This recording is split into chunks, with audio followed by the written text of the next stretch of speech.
Get them fired up and get them to the staging lanes, baby, because 8th Mile Apparel is now carrying Going Bracket Racing merch. Hats, t-shirts, hoodies, and much more can be yours today by visiting 8thmileapparel.com. We appreciate each and every one of you guys supporting the Going Bracket Racing YouTube and Facebook pages.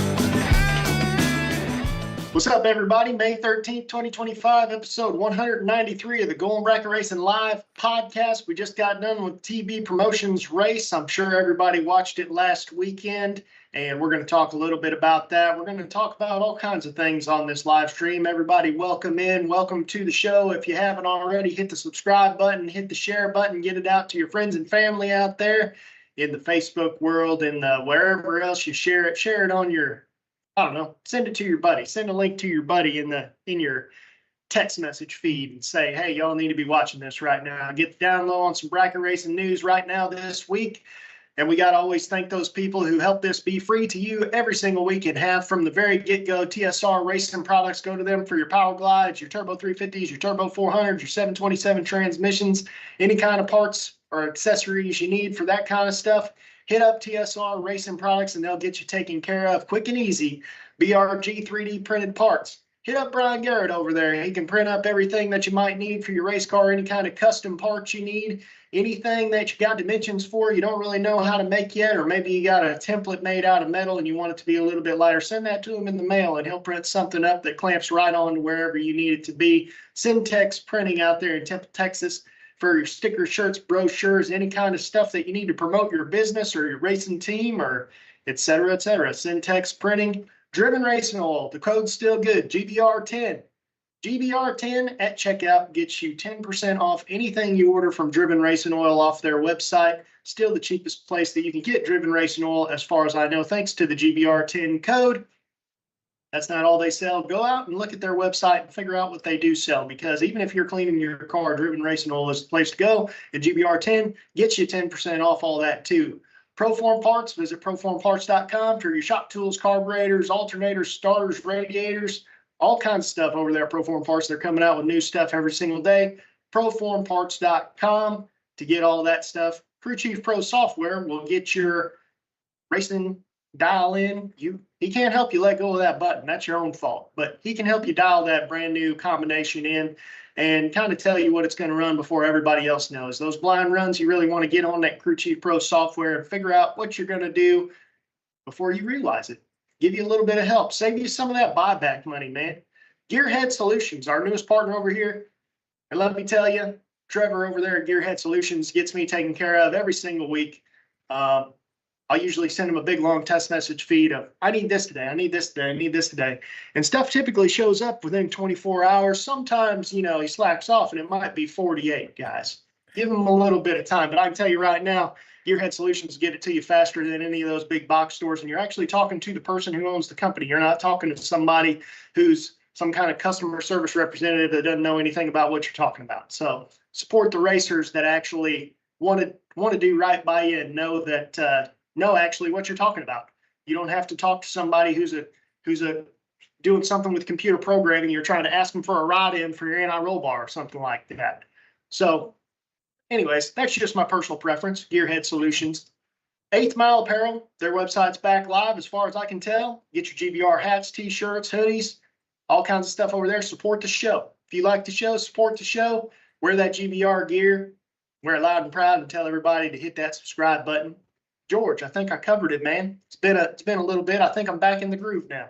Yeah, man, you're doing what you do, man. Start calling you Vanna White, just walking on the wheel of fortune, giving out all the letters and turning them out, whatever. Anyway, good job, dude. As we get ready to start off another episode, GBR, man, and man, it's been a pretty eventful weekend that we just had. I guess I should say, probably gonna be just as eventful coming up this weekend as we're starting to get into that full swing of bracket racing action, man. Live out there, I believe they're in Holly Springs for the Dream Team race coming up right here. I'm going with Team Texas, the old Young Guns, Caden Muth. I think Farmer, the both Farmer boys is on it.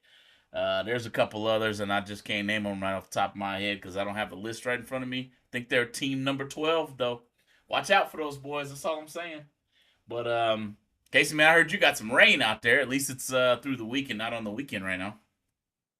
Oh yeah, we need a whole lot of rain because we're trying to get the pool going this year, and there's a whole bunch of algae up in there, and so we drained it. We'll end up having to drain it so much that it actually drained below the jets. We're on a well out here, so we can't just put the hose in there overnight and let everything go back up. But there was a flood warning yesterday, which I was thankful for once, and it did get it up really close. So if we get the half inch that they're talking about us getting throughout the night tonight and a little bit more tomorrow, maybe we'll be back in good shape, get all the rest of that sucked out, and then make the wife happy as far as that pool's concerned. I don't get in there hardly at all. I always got something going on. So yeah, anyway, that's that.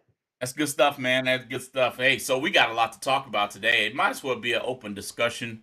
I really don't think we have just one direction we're gonna go today, and I'm pretty sure there'll be quite a few questions in the chat bleachers today, as I've seen quite a few questions swirling the internet as a whole. Some we'll get to, some we actually won't. But should I say or should I go? That means, should I get in my car right now and head up to the lanes, or should I wait a second and let a few of these guys get on up there? Because right now, Casey, in the world of bracket racing, we got something that's really, really cooking.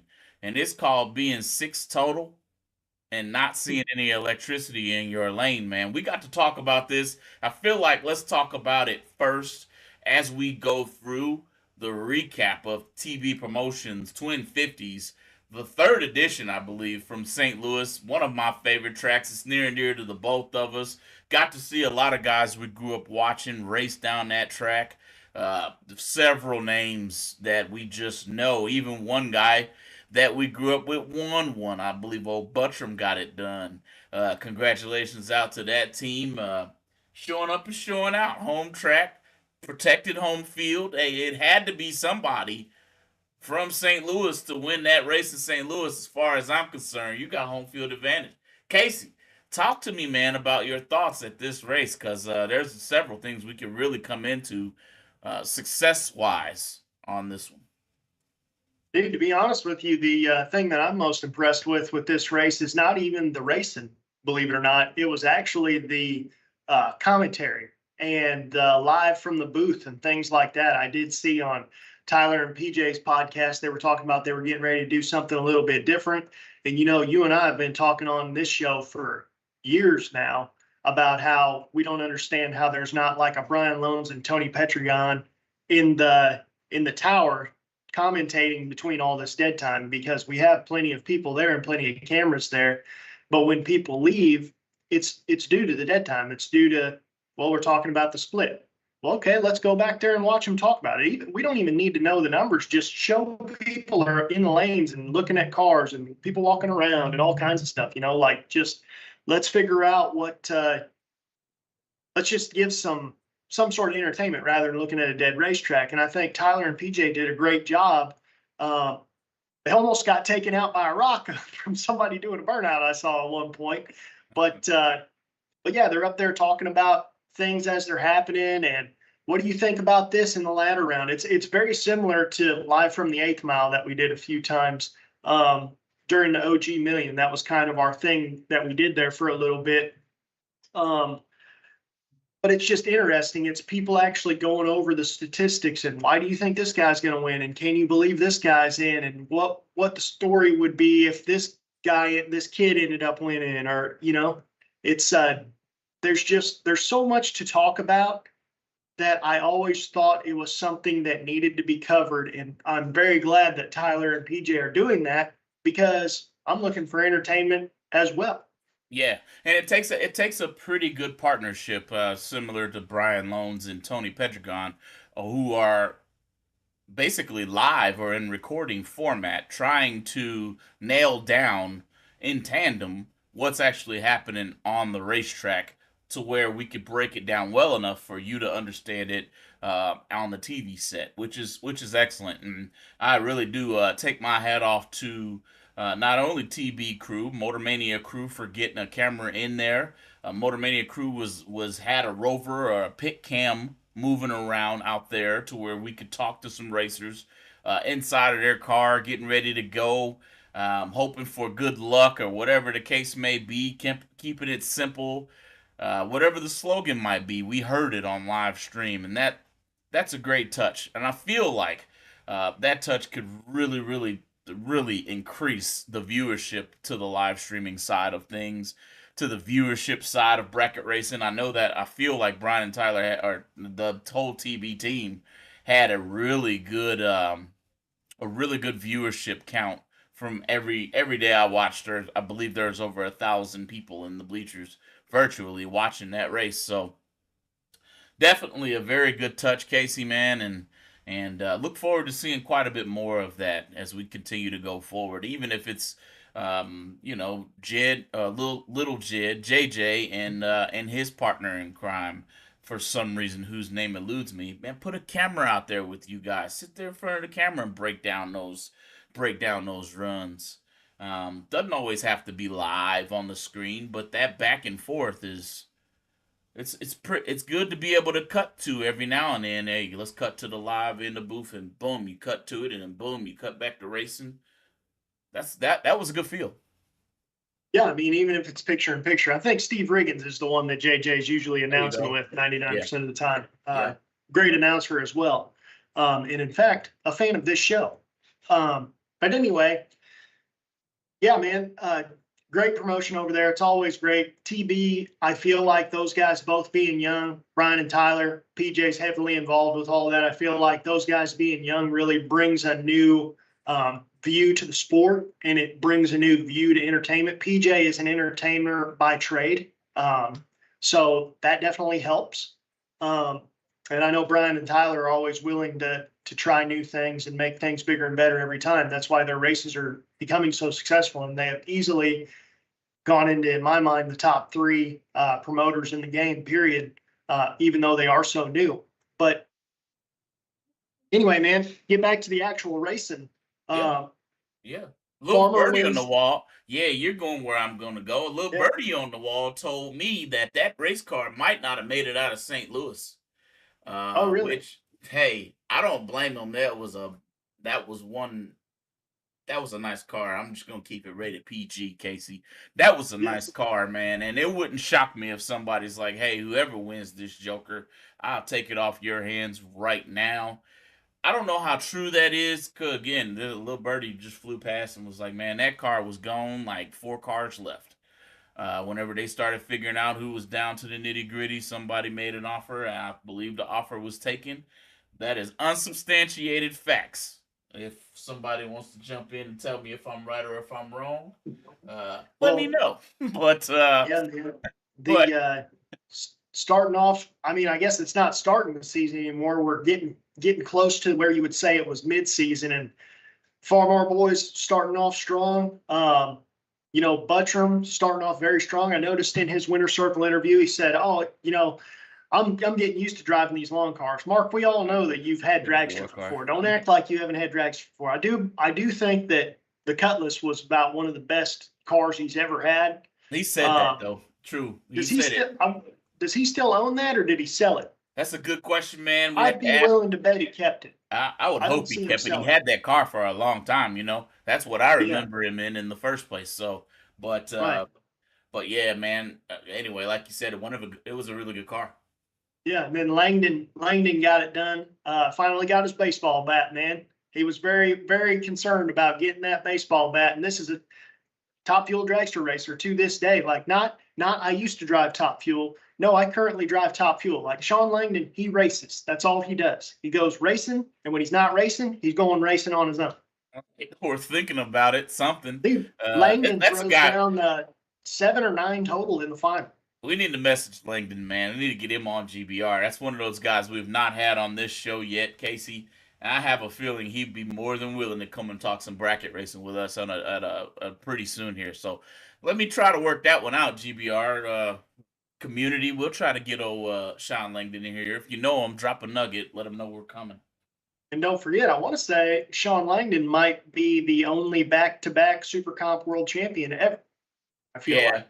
It's possible for sure. We know he cut his teeth pretty well in Super Comp before he got into Top Fuel. I do believe he might have even done double duty for a while, winning the Super Comp while he was driving Top Fuel at the same time. If I'm not wrong, Casey. Yep. Yeah. Check this out. Little side note, but kind of belongs with the whole talking about Gateway and stuff like this. What he said, he sold that car. Yep. Well, there you go. So, talking about Gateway while we're at it, did you notice what the OG Million Facebook page posted up like literally an hour ago? Shootout. 30 car shootout. All the OG Million winners, free entry. I think it's $5,000 to win. That will be cool. That will be great. Now here's the thing though. Do double winners? Do they get double entry then? Because Underwood and Verdi and Williams, they all have double, I think. That's a very good point, and I would hope that OG does that. I bet they won't. I bet they won't either, but I hope that they do. It's just so close. Like all of those drivers that you just mentioned probably have more than one vehicle, and I would see maybe a caveat that says, yeah, we'll give you double, but you got to have 2 cars entered in. That way we're not holding up the whole race to let you cool and fuel and then get back to the lanes. But if you won it twice, that would be awesome to see those cars double. Yeah. How cool would it be if they said you had to drive the style of car that you won in? So like not necessarily like Underwood doesn't have to drive a 590 door car or whatever that Buck car was going, but like you have to drive a door car or something like that because you wanted a door car. I don't know if that's possible or not, just because those guys, I mean, anybody who won the OG Million is going to have access to whatever car they want for that particular race. By somebody in the pits, but I just think that would be cool. One thing I really wish, number one, hire Casey and George from Going Bracket Racing to come to the OG Million and do something similar to what Tyler and Brian just did for that race. And 2, to go further on what you just said, the exact car that you won the OG in, you must drive it in this 30. Even though that's probably near impossible, I don't know if everybody still owns the car that they won the OG Million in. Me personally, if I won the OG Million, I think the car would be bronzed in the corner of the state-of-the-art garage that I just purchased after winning the OG Million. But that would be neat, Casey, where it's like replay. Hey, there's that car that won it 15 years ago. There it is. Boom. There's the car that won it 30 years ago. Boom. Yeah, Verdi's got it. So that would be neat. That would be. And I think I might have said Verdi earlier as being a double winner. That's not true of the OG Million. I think he's won at one time, but Triplets, who I meant if I said Verdi, Triplets won 2 and almost won 3. Yeah, I want to say Triplets still has that car too. Is that the black car? Triplet has the Vega. Car. That's who I've been meaning. That's who I've been meaning to talk about this entire time. No question. He's probably still got that car, but yeah, Casey, man. So, but that's a pretty neat call out. Back to the TB race, man, and kind of part of what we're going to get into. We'll start the conversation rolling. As I can tell, we're going to have a lot to dive into. But man, you really got to be careful how you pull into the lanes right now. There's motorcycle drivers out there, Casey Baugh. You bad boy, you man. You flexed your muscles on that motorcycle in the bottom class, dude. 2 finals for a 2-wheeler. That's all I got to say. That's it. 2 wheels, and that man was knocking everybody off. And he wasn't racing no slouches. Clay Tyler's out there. I believe he got him a win. And I think the other one might have been against Nick Hastings. So you race Clay Tyler and you race Nick Hastings in the final. And those are 2 really, really, really good bottom bump racers. I think you took Nick out. Go ahead. I think he took Nick out second round too. Yeah. No, I know they raced each other early on in that event too, and Casey Ball was balls out racing on them boys. You know what I'm saying? And that was a different touch. Two wheels getting it done. I would be interested to hear Nick's comments on racing a bike, because we all know Nick's one of the fanciest finish line drivers there is, and just overall knowledgeable about where you're supposed to be on the track and stuff. And I wonder how running a motorcycle, because it was fast too. Like, I mean, it was reasonably fast, like 590s. Nice, yeah. And but I wonder how that changed his game plan. Could he eyeball that? Because I mean, I have to imagine he might have ran a few bikes before, but I can't imagine running more than 10 motorcycles if you're a door car racer, you know? Yeah. I bet it had to have looked different. I almost guarantee it. You know, that's a definitely a shorter wheelbase machine. Yeah. Weapon of choice. So, you know, a lot of people, and I don't know if Nick is one of these people, but when you're going to race somebody, you generally look over and try to find something on the vehicle, a sticker, a window, a rear view mirror, whatever you're looking for, so you can put your eyes on it to tell whenever you're in front. I know a lot of people who race like that, but what do you pick on a motorcycle? The front wheel? That's pretty well all you can. Luckily for Nick, he's in a short wheelbase car though too. True statement. Now imagine running the same wheelbase. It's a chance. Imagine running a bike in a dragster, or like a top dragster is 255 inches or something. Like that would be, that'd be crazy. I know whenever I used to run at Gateway, when I used to run Jerry Bonifield, he has a Corvette, 90 inch wheelbase or something like that, 92-inch wheelbase. And there'd be times whenever I was looking over and I was judging the air behind his car, like the distance just relative to the back of the car. Right. Man, I remember that little short wheelbase, that old silver car too. He was a tough cookie back in the day, man. Probably I didn't see him out there this week. Maybe I missed it, but I didn't see him out there. Said he was sick actually. Got you. So got you. Didn't make it. Got you. But back to it, guys. Pulling into the lanes. You got to get it right. You've got to get it right, because right now, again, Casey and I talked on the phone, and I said to him, this is getting ready to be a seriously tight event. There are going to be a lot of sub 10 packages, 10 total packages that will not get the win light. And in fashion, that's what I saw a lot of, Casey. So what's going on? And is it too easy right now?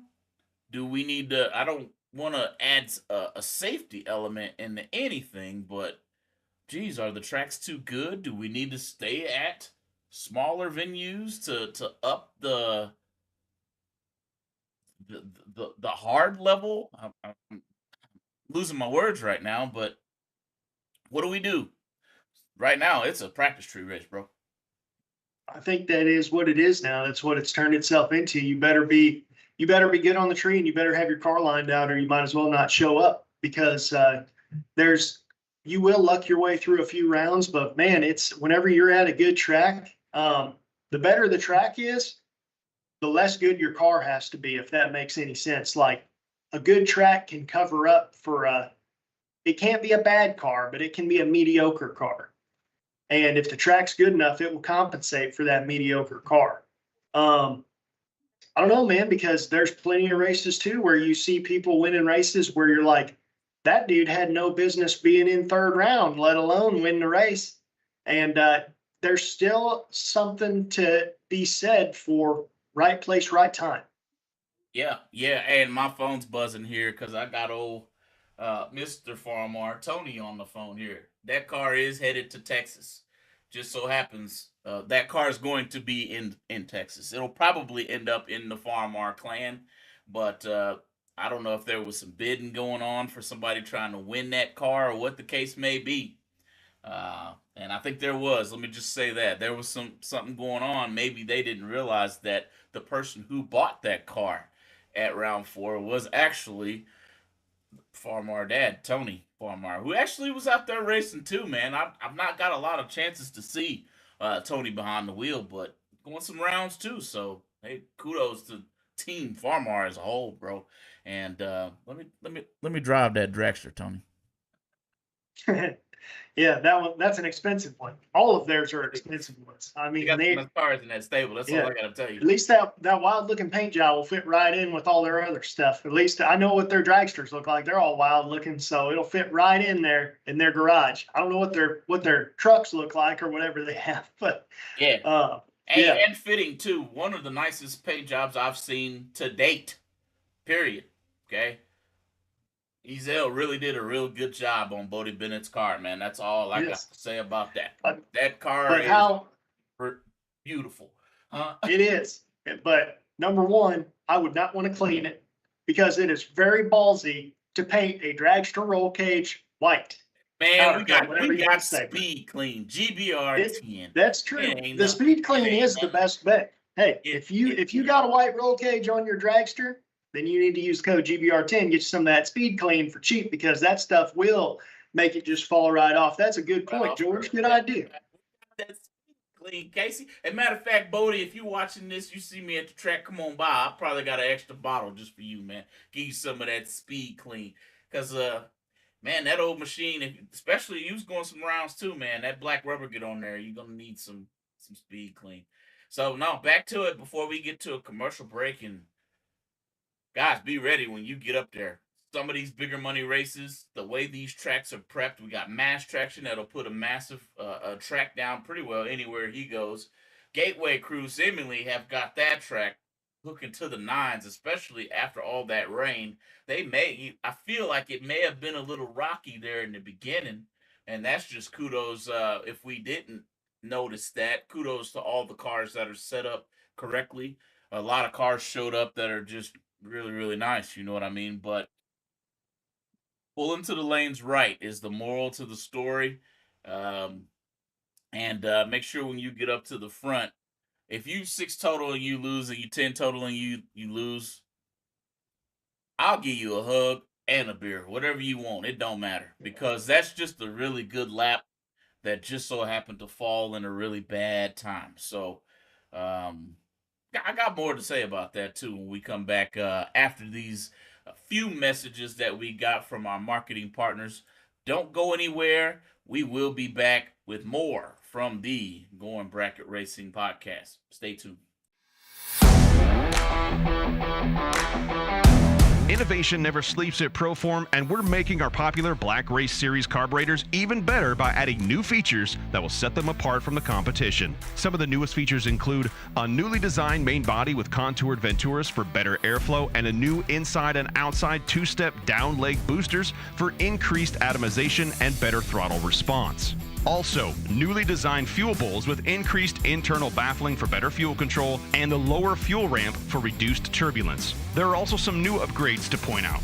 The fuel bowls now both include nitrofill floats, and the throttle base plate now has slab shafts for better airflow.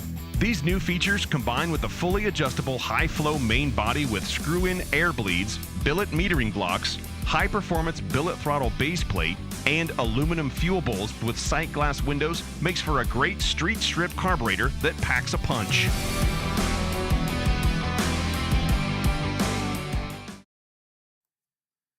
BRG Motorsports 3D printed racing parts are able to provide you with whatever you desire to enhance your drag racing operation. Items like safety belt magnets, nitrous bottle holders, and even quick release delay box mounts are able to be obtained from BRG Motorsports 3D printed racing parts. Have a look at top-selling items such as helmet hooks and steering wheel hooks, which are proven to make it easier to maneuver throughout your race car. You can contact BRG Motorsports 3D printed racing parts at telephone number 765-729-1177.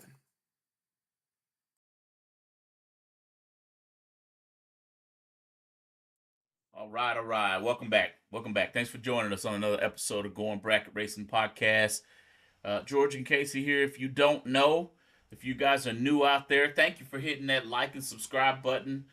We can see those numbers going up as we stream. You know, I got like 10 screens. Not quite. It's like 5, 6, whatever. They're all lit up and telling me everything that's going on. So thank you guys for hitting that subscribe button. Thank you for joining in, and Special shout out to all of our marketing partners. I know you can see them all below on the screen here. All these guys who keep it happening for us. Syntex Printing, Ken Jones Performance. Man, that white Nova is clean. I'm going to leave it at that. TSR Racing Products, Proform Parts, BRG Motorsports, 3D Printed Parts, Team 14 Motorsports, Gearhead Solutions, 8th Mile Apparel, get you some swag, Driven Racing Oil, GBR 10, get you that 10% off at the checkout, Crew Chief Pro. There is no sense in going to any drag race and not having some type of an understanding what your car is going to run off the trailer based on the weather that is in the area. Okay. Crew Chief Pro will solve that issue for you. And those guys that you're at here, that's George and Casey, operators of Going Bracket Racing Podcast and proud members of the Going Bracket Racing community. Give them a shout if you need anything. Get your product out to the bracket racing community. GBR will be here to assist you. Give us an email or a shout at goingbracketracing@gmail.com. Casey, let's keep it moving, man. In another segment of what is going on in the magical world of IHRA, I'm going to tell you what. Eventually, it's going to be, after you win a race, it's going to be like you saying, I'm going to Disney World. Because it is a theme park right now. It's quite entertaining, don't get me twisted, because that's what theme parks are, forms of entertainment.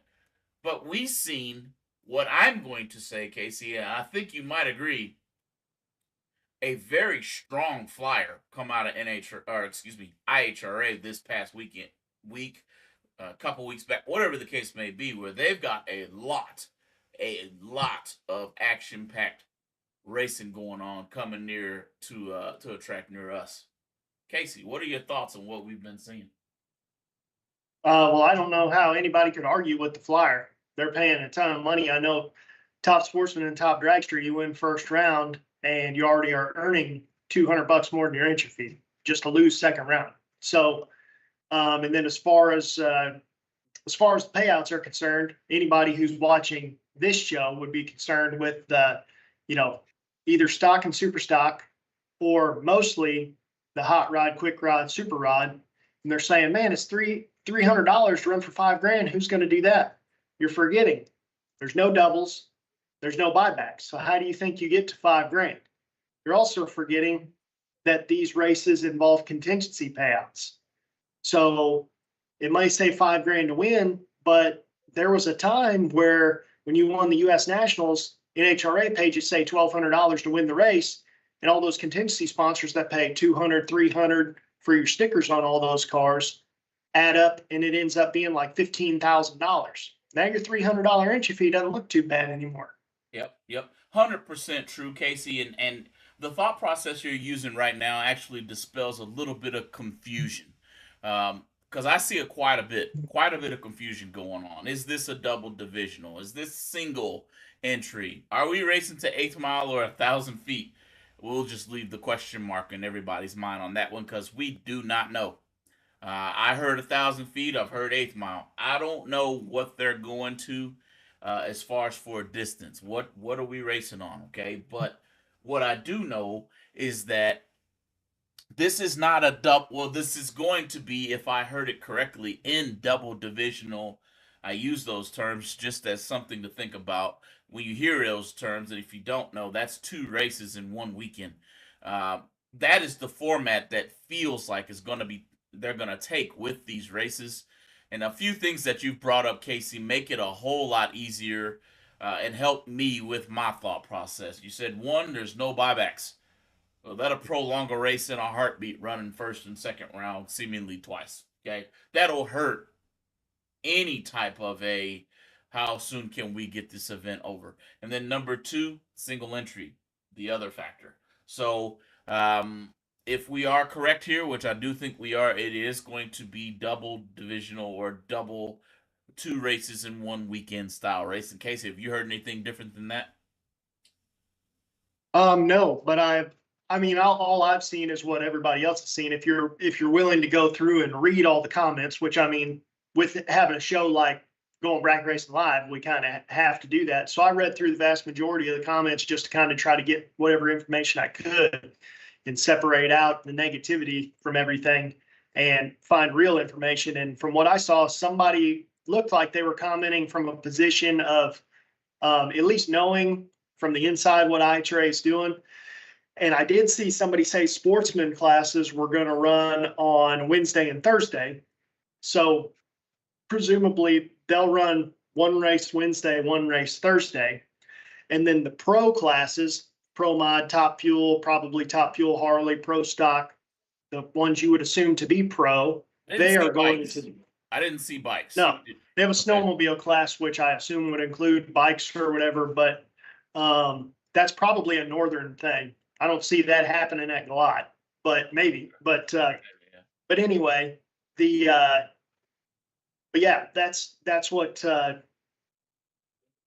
they're supposed to run Friday, Saturday, Sunday, because you have to know. Obviously, the nitro cars are going to run on the weekend because that's where all the spectators are going to come in and watch the nitro cars. So it's not as I don't think it's as confusing as everybody's trying to make it out to be. Now, I don't know any of that to be true either. That's just how I perceive it by reading the comments, and you can take those with a grain of salt. You never know if they're the truth or not. But yeah. Anyway, that's the way that I perceive it to be right now. Sure. And I also got to walk back a comment that I made last week about owner being an actual race car driver. I see Barn here in the YouTube side of our live production here on Going Bracket Racing mentioning that he is a no-time racer. So, does seem as if there's some drag racing that the owner of IHRA, not the CEO, the owner, the big man, Jefe, whatever you want to call him, he's a race car driver too. So my bad for any information that I missed there. And pretty neat, Casey.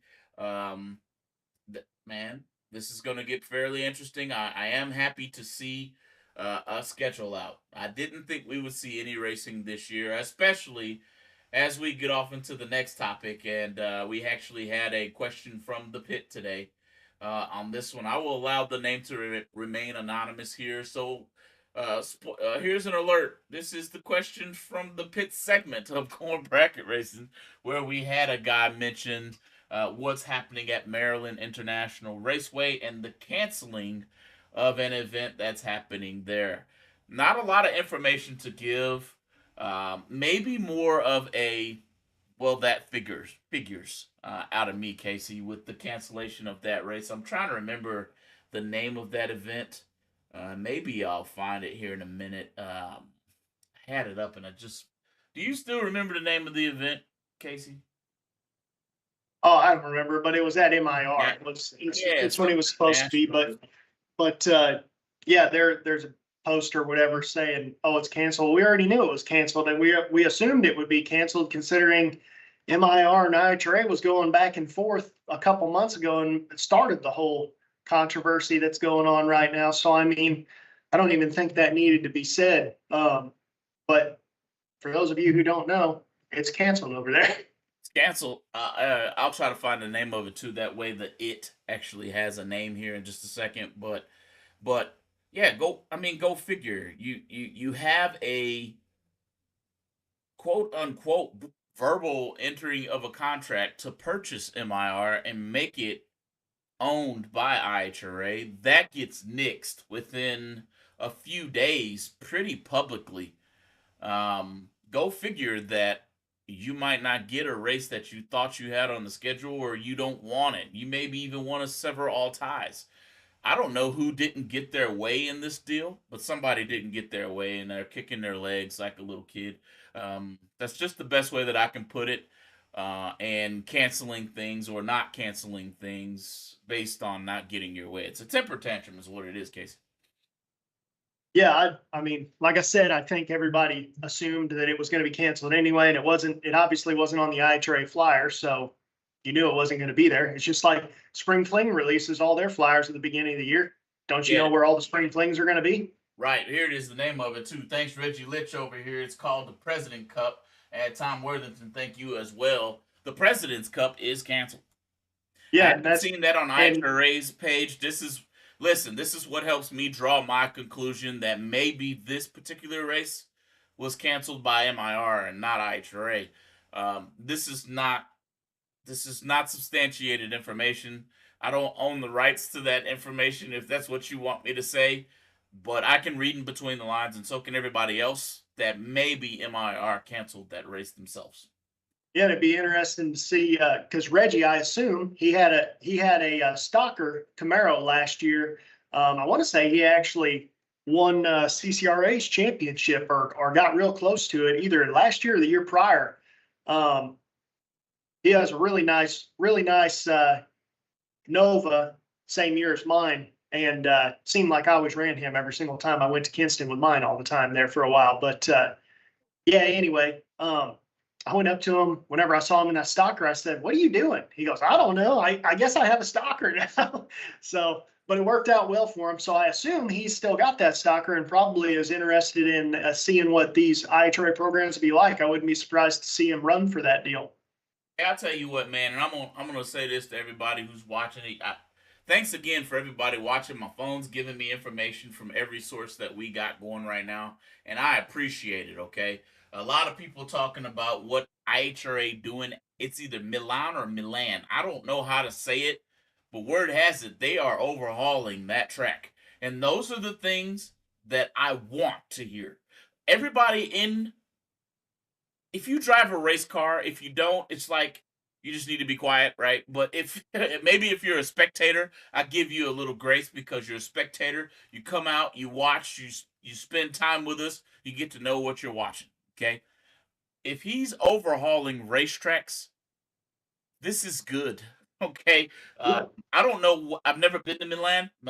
I've never been there, but word has it he's doing some nice stuff on that track, man. And I'm here to say thank you for it. Here's some comments, man, because we're getting a bunch of them, Casey. And Randy Johnson over here on the Johnston on the YouTube side says, very aggressive program at IHRA, and it seems they're competing directly with NHRA, and that's not a good idea. Why not? Competition drives innovation, thought process. Well, shoot, one up. I can keep going. We can do as many innuendos as you want to do. We can throw as many as you want. Somebody's gonna push somebody else to be better. Not to say anybody's bad. NHRA's, they've been doing a good job for 50, 100, 125 years. I don't know how long NHRA have been around here, but they've been around long enough. They've got the name. Thank you for what you do, everybody. Hats off NHRA for doing what you do. IHRA, thank you for what you doing. Go ahead, Casey. Go ahead. Here's the major thing that I keep hearing oh no, they're going to turn everything into class racing. Let me explain something to everybody who thinks that that's the case because they have one or two races at each track.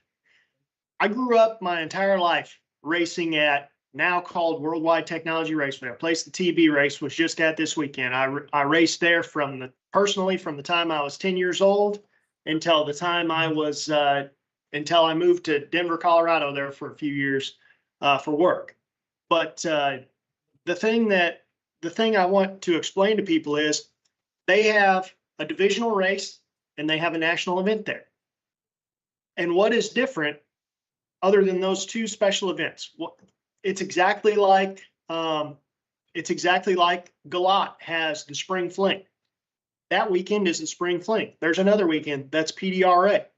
What's different about the rest of it? It still has its bracket program. In fact, as far as I'm aware, IHRA always was required to have a bracket program to be able to have national events, just like NHRA. So it requires them, like, for example, Gateway's a huge track. They lose money on their bracket program. They always have. But the national event makes up for it. The divisionals make up for it. So it's actually a good thing that those tracks are so ingrained with the organization because they are required then to have those series to keep that going for you guys, even if they're losing money. That's right. That's right. And again, a lot of people fear, oh man, IHRA has all these tracks. Dude, just pump the brakes. It's gonna be fine. All right, he's putting money into this track. It ain't just so it can sit around and not be used. Right. And that's the other thing. If there are just, there's so many better ways to put up townhomes, or I've seen people say Amazon facilities or warehouses or whatever. Why are you going to buy Galat again, for example, because it's 20 minutes down the road from me? Why are you going to buy the nicest track in the East Coast that's not a national event track? Why are you going to buy that track to demo it? There's plenty of open land around there.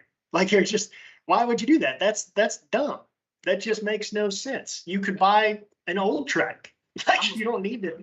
And I'm going to say this, and I'm going to say it now. If you're anywhere, IHRA, if you just so happen to be listening anywhere in my immediate area, we need to make sure we get you live on the Going Bracket Racing media side of our show. Live streaming is provided. I know a lot of people who want to watch. Even if, matter of fact, your stands are going to be packed anyway. Don't get that wrong. Especially when you get one Kai Kelly and some of them Street Outlaw boys come out there and run for, I believe I saw 20,000. Casey, is it 50 or 20,000 in Pro Mod? Oh, 50 grand. It's $500 entry fee only too. And they pay qualifier money. Three times the entry fee to qualify. So what I'm saying is y'all going to be packed. All right. Dude, there's going to be a line from Milan. I got it right. Milan. Thanks for helping me out, Bob. There's going to be a line from Milan to Highland. I don't even know if there's a Highland in Milan, but doggone it, Highland could be 10 miles down the road. That's how long that line is going to be, bro. It's going to be a lot of people come over in there. The Pro Mod show is going to be amazing at Galat, because I want to say at Big Dogs at the Rock, they had like 16 cars, and they had at Big Dogs at Piedmont, they had like 16 cars that first race, all going for it. I mean, Deckers are coming up. There's 16. I'm talking there's 16 in a local program that all can go 360, 370s. So I mean, it's that thing. That's going to be a big show right there. Tell you what, you might not be able to run your pro classes, your nitro classes here at XRP, but that's not true, actually. Wait, go ahead. That's not true. I talked to Joe Foley last night. Doug Foley is his dad, Top Fuel guy. Yeah. And he said that there is plenty of room at Galat to stop a Top Fuel car in the 8th mile. So we'll run an 8th mile though, which is fine by me. Yeah. Run an 8th mile then. What I was getting ready to say is, even if you can't do the Top Fuel over here in Texas, XRP Extreme Raceway Park, you will pack that place out with spectators. You bring in a Pro Mod shootout worth $50,000. You're going to see a lot of people show up right out here in Texas. So don't forget about those smaller tracks that might not readily get a professional event. Because, I think XRP is just as long as Galat shut down. It's about the shutdown. It's not about anything else. And the parking, Casey. Let's not get it twisted. You got to be able to park right. You and I talk about this all the time. You cannot park a Pro Mod in the grass. There's just too much going on. They must have asphalt. That goes for probably all the top. More, the Mountain Motor Pro stocks. Those type of teams need asphalt. Cars that are doing chassis adjustments, it's just not, I mean, it can be done, but it is not safe to do that in the dirt, because maybe it's not as bad with pro jacks like they would have, but a regular jack stand will sink into the ground while you're under it trying to do four-link changes. So Yep. There's ways to do it, but it's way easier on asphalt. Anyway, that's going to be the things that I want to hear more about. Lot of tracks could use some parking overhauls. So if you listen to IHRA, you make that parking right, you're gonna do exactly what you want to do, because parking is huge at a lot of these events. So, Case, man, I'm getting a little bit more excited, especially as all these comments keep coming in live. That's what makes doing live events and unedited, unfiltered commentary, whatever you want to call it, news, podcast, I don't care how you call it. That's what makes it fun, when the information comes in live. So you guys who can, thank you for joining us live. I never knew what happened to that dragster. That little birdie told me somebody bought that joker. Well, it just so happened to be the farmers that took it home. So that's good stuff. Not only did they buy it, they won the Joker on top of that. So you know what I mean? So come on, man. That's like putting money on red and black at the roulette table. You gonna win one way or the other. I said, listen, land on green. That's pretty cool. Yep. Casey, man, what else we got, dude? I did see. Are we gonna talk about what we saw on Gateway Gunslinger? Or do you Well, want you told me about it. I can't see it for some reason. Or do you want to hold the conversation for another day? It's up to you, man. We might as well just. We got like 8 minutes left to just gloss the topic. That's plenty of time to just talk about what's going on, and then we'll see what comes of it. But give a synopsis of what's being talked about, because I can't see it for some reason. All right, it ain't me. I'm trying to be as politically correct as possible with this one, but I saw a post that quote unquote questions a particular pass that I did happen to catch on Motor Mania TV. Trip Zip Dead Zero taking 70. And anybody who wants to know more, I'm not naming names, going over to the Gunslingers page and view it for yourself. But Casey, man, I just kind of wanted to bring it out. I know we're going to get questioned about it, especially with it being Gateway Gunslingers. All the people within inside of that group we probably grew up with. And definitely high regard to the one who made the post, knowing him all my life. Casey, man, what are your thoughts on Trip Zip Dead Zero taking 70? Well, I can tell you that until people say you can run 650, and you go up there first round and you have 658 on the window, and this is in the sixes, not in the fours. I can tell you from doing that from experience, there's a whole lot going on, and you're not paying attention to exactly what everybody thinks you're paying attention to, because you can't. And obviously, when you're 2 seconds faster, there's 2 seconds less time, and the guy in question holds that much in a car very successfully. Yep. Yeah, and I can tell you right now, when you're going down the track, you might not be looking at that other guy like you're supposed to. And in fact, if you go look at a loose rocker race 2-3 years ago now, Ryan Gleghorn's on the mic, you'll hear him say, Casey, we just talked about this.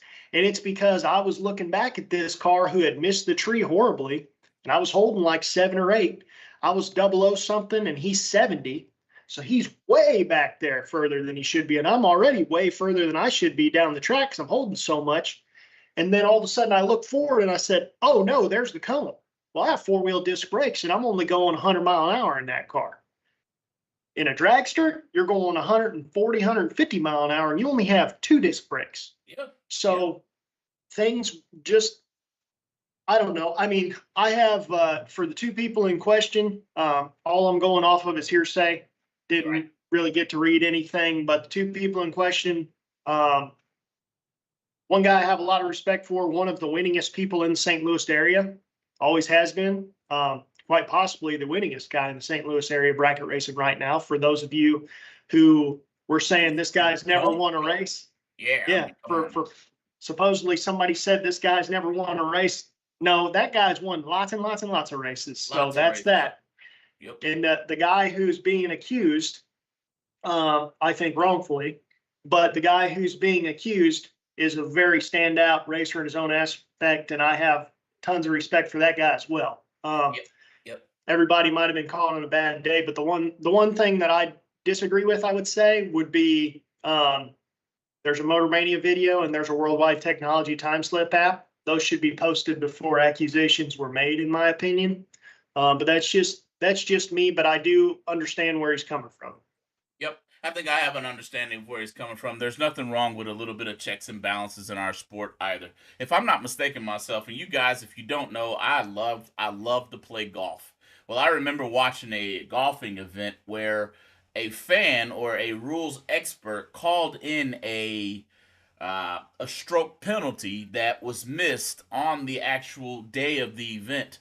And PGA assessed their rule based on that fan calling in and saying something. Keep watching the sport. calling out things that you don't readily like, even if right or wrong. In my opinion, here. Again, respect for both of these race car drivers. One of which I would say is, in my opinion, top 10 ever. And if it's not top 10, it's definitely top 15 to drive a race car in bracket racing, period. And definitely was a interesting round. I said to myself, matter of fact, I said it out loud. Man, you about messed that completely up. Being perfect next to somebody who's nowhere near perfect. So, well, and like I said, the run I was talking about, me personally, I went down there and said, "Oh no, there's the cone." Slammed on the brakes and was 2 thou under and lost, which is why Gleghorn was like, "What are you doing?" basically. Right. But the fact of the matter is, I was like 006, 008 on the tree. Yes, that's not a perfect run, but it's extremely close. My point is that me not paying attention, that was very close to being that perfect run also. Like, it's obviously, we all know 2 thou under and 8 on the tree, 6 on the tree, whatever I was. That's not even close to a perfect run as far as perfect runs are concerned. But my point is that was extremely close to that, and I wasn't paying attention either. So, same scenario. And had I set up a little tighter, like a lot of these big money racers do that race week in and week out, that might have been a perfect light, and maybe I was 2 thou under. That's very close to a perfect run. So, my point is that just because you're not looking at what you're supposed to, there is a lot going on in the car when you're holding a whole bunch and trying to figure out where you're at so you don't lose track of a race, because that's what a lot of people don't get. Holding all these numbers, if you can consistently do it, the only way to consistently do it is you have to be extremely disciplined and pay attention to your spots. So he might not be driving that other guy at the finish line ever. That's what a lot of people don't understand right now, is that there is a chance. There are several racers that I watch very closely that don't look in the other lane, and they're just making a weird looking run, but they can consistently do it. So they hold a bunch, but they're hoping you look at them. They don't care if they don't care to look at you, because they're just doing what they're doing. Yep. So no, that's all I'm going to say about that. But a very interesting call out, interesting conversation that I just so happened to have my popcorn for. And another one that I saw was on Drag Drag Coverage, where it says, does Pro Mod in No Time Racing pay out more money than bracket racing? I think there's a simple answer to that, but I'm just there for the entertainment value. You probably won't hear me make too many comments to that. I know that I've never seen $1 million Pro Mod race. That's all I got. But and I'd also say there's probably been easily $3 million paid out in bracket racing so far this year, and we're not even halfway. Oh man, hey, way to drum up some conversations. I'm here for it. That's all I got. So if you're paying attention to drag coverage, that one's over there, and I'm watching. Shame on you. Shame on you, TJ. Shame on you. You know the answer to that. Stop throwing rocks, TJ. We know what you're doing over there, man. We need to get it back on the show too, Casey. But Casey, man, what you got in closing? Anything? No, man. Just going to go downstairs and see what there is to eat. Looks like storm's rolling in. For once, I actually want it to roll in, fill up that pool. So. Damn, man. And I got to go cut the grass. See there? Got to get the grass right, Casey. You know I like my lawn. So. I'm sure mine's growing like crazy right now. I think I might have said my line right. My line. Mylan. I know, man. That's how I've always heard it. You're thinking of Italy. You're thinking fancy stuff. We're bracket racers. We're not fancy people. Hey, man, you never know. They might have some Louis Vuitton out there in Milan. No, it's spelled the same. Dang it. Highly doubtful, but maybe. Hey, man, some of those big old rigs, there's probably one in there. Hey, man, look, they got it. That's all I got to tell you. They got it. And they also have a nice track from what I hear, and it's just getting better and better. So congrats to everybody who bracket races out there, because you're getting ready to get you a overhauled raceway. So thanks for hanging in there with us, guys. If you stayed this long out in this end of the show to be able to catch some of the conversations we had, well, kudos to you. Leave some comments on it. Share it. Let us know your thoughts, whatever the case may be. But till now, we will see you guys most likely next Tuesday. Not 100% sure, but I would have to think we'll see you next Tuesday on another episode of Going Bracket Racing. Thanks for joining us. Have a good one. See you later.